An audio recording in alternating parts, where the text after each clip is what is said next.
Welcome, adventurers far and wide, from adventures to Ragnus to adventures to Eorzea. Who knows where you're from, but today, if you're curious about Blue Protocol and my first impressions on it, stick around. Let's talk about it. Starting off with the world and the visuals, the world is absolutely beautiful with meticulously designed landscapes, cities, and even greater details. These games' visuals remind me of a captivating mixture of both Sword Art Online, Final Fantasy VII, and Xenoblade if they all came together in some strange amalgamation. Perfect for, that wet dream that every anime person... Oh gosh, I can't believe I just said that. Anyone that's a huge fan of the anime genre will genuinely love exploring this game, creating a character, and even having fun with the cosmetics with it in it itself. Fortunately for Blue Protocol, the graphical stylization is something that will last a good amount of time. Having a art style that's more focused on an anime, cartoon, cel-shaded will mean that they don't have to focus on having great resolutions. They can focus on more artistic and stylized choices, which will allow the game to, seemingly never age. Though graphically the game is absolutely gorgeous, the world itself ties into that beauty that has brought forth to me. Especially when starting the game and being woken up in a tavern to see the people below from a balcony. It was insane that I could still see people running around while I was technically in my own instance. To me, I've never really seen that in an MMORPG, but I decided, okay, let's go down, check out the tavern. Wow, would you look at that?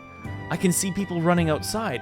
I thought at first maybe it's just some kind of weird recording, but no, I just go outside and I am right there and I can see back inside. I don't know why, but that honestly blew my mind. Other than being simply amused by, mechanics that I haven't witnessed before in most MMORPGs, it's something to say that the world itself reminds me a lot of Final Fantasy XIV or Monster Hunter World in the sense of mechanics.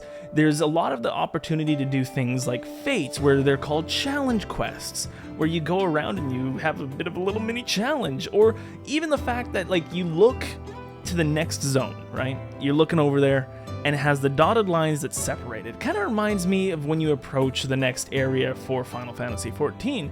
A lot of inspiration seem to have come from different games and taken together and put together as something beautiful. Honestly, I'm here for it. Shuffling ourselves over to the gameplay mechanics side of the game itself plays extremely smooth. The combat, very fluid, very easy to get into, and not too complicated. Dungeons in the game and content has a very familiar sense of having a score requirement. For those that have played Final Fantasy, since it's the easiest one I can relate to, it's similar to the eye level system, and it's known as battle score. This allows you to have a sense of progression, sense of growth on your character, and it allows you to enter harder and more difficult content. And if you want to grow and become stronger, luckily the game has introduced a thing called the adventure board system. Surely you've heard of it if you've been keeping up with the game through dev talks, through trailers, but all in all, it actually gives you a sense of growth rather than having this dreadful grind.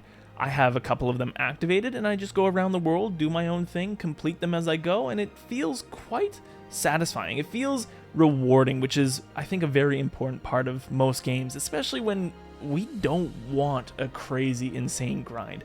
At least, most North American people do. I see a lot of them complain about it. I don't care. I like grinding. That's why I play MMORPGs. And the adventure board quests are not the only type of quests available in the game. There's random NPCs that are within the world that you can accept different quests from. And fortunately, the questing system is so clean, so good. It is genuinely very easy to use. I figured it out and I did not need to translate anything. The best way I could put it is the quest guide system in the game is extremely unintrusive, genuinely interesting, and kept me engaged throughout the entire way I was exploring. It's just a yellow little trigger dot that you follow along and it guides you to where you need to go so you don't get lost. And if you're like, oh, I want to find this myself, or if you're like, I don't want to follow this quest, you can just click the little dot and it turns it off. Super simple. But speaking of simple, well, it's not so simple when you explore the world and kind of find yourself getting very easily distracted by little things like petting animals, interacting with animals, having fun with the cute little animals, and fishing. Fishing, oh man, let me tell you, fishing reminds me a lot of Sea of Thieves. It's a lot of fun, it is very addicting, and can also be a little bit difficult sometimes if you're not really paying attention. But it is genuinely something I think I spent about 2 hours on. And since we've kind of already discussed a little bit of this, let's talk about the quests and exploration of the game. The game offers daily and weekly quests for ongoing progression and achievements that allow you to get titles. You can have challenge quests that, basically appear when certain conditions are met on the map, adding quite a bit of excitement, especially when you see a group of people just fighting around this random critter. The world is filled with hidden things like cute little animals that you have to discover, rewarding exploration and discovery, as well as little hidden chests. Some of them not so hidden though, like I found some just right in front of me. The crafting system, well, hey, you can add items to a wish list that helps you keep track of the materials needed for efficient crafting. Wow, that's amazing. I love that. I can't just blah blah blah blah. Ugh. I should probably curb my excitement a little bit. It's making me lose my ability to speak English for the little English that I'm very good at speaking anyways. Taking a deep breath and talking about our characters, cosmetics, and little extra pieces of ourselves as a whole, Blue Protocol's world, like I said earlier, provides a very SAO-like feeling. It's that feeling that most of us were like, oh, when are we gonna get that MMO that is like SAO? Or is SAO? Well, we're probably never gonna get it, but this might be the closest thing. And the reason I say this is because of one little detail: logging in and logging out. Watching people log into the game shows it as if they're logging in. They don't just pop in. There's an animation that shows them like they're kind of warping in and teleporting in, and the same for logging out. You don't just disappear. It is genuinely such a cool little detail that makes my mind go crazy. But pushing that aside, the character customization is something that I find is actually surprisingly still a little lackluster from when we had the benchmark. Not that many hair options, not that many face options, but you still can make a very unique looking character, which is fortunate enough.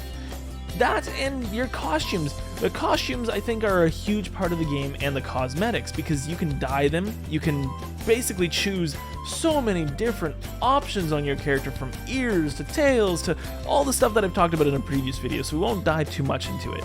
But messing around with it myself has been really cool. That, and, well, the dye system is a little bit lackluster, but you still can at least dye your clothing.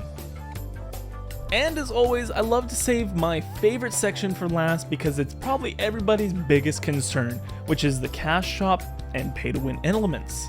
And good news for you guys, it is pay-to-win. Okay, before you're like, oh shoot, like, that's disgusting. Look, I don't actually think it's pay-to-win, but with the mechanics and the things that are locked behind a paywall, some people will probably be like, yes, that is pay-to-win.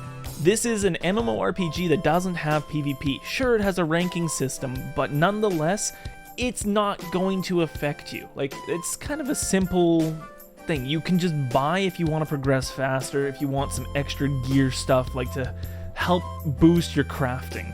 But other than that, you're fine. Like, it's not going to be the end of the world. And speaking not the end of the world, gachapons. Wow, typically I hate gachapons, but honestly, this was really fun. I enjoyed watching this. It has a great animation. Still not a fan of it, but for cosmetics, I played Nabanogi way back in the day, and it had basically the same thing, so I'm not gonna complain, I guess. I have no right to for a free-to-play game. I would like them to make money, and I'd like this game to last, so if that's what they have to do, sure.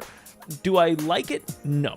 But that doesn't mean that there isn't the ability to still buy cosmetics. You can actually still buy cosmetics with the Rose Orb store and just enjoy that. And if you roll on, the gachapon and don't get stuff you want, you can keep returning it for what's called BP points, which is functionally similar to many forgiveness systems in other gachapon games, providing the flexibility needed. So yeah, if you're asking me if this game's worth it when it comes out in North America, I'm gonna say yes. This game is definitely, for me personally, an MMORPG that I've been waiting for a very long time, and it's actually everything that I've wanted. Now, I don't know how Amazon's gonna do with it, obviously, but I can still hope. we can still dream. For those of us that are on the train of hype, I think the hype is still worth it, but we'll have to see when the game officially launches in global. And, well, there you have it, adventurers. Blue Protocol is truly a captivating MMORPG with addictive gameplay, stunning visuals, and the wealth of exciting features.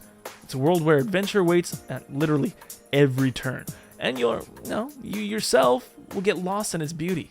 But until next time, happy exploring, and cheers.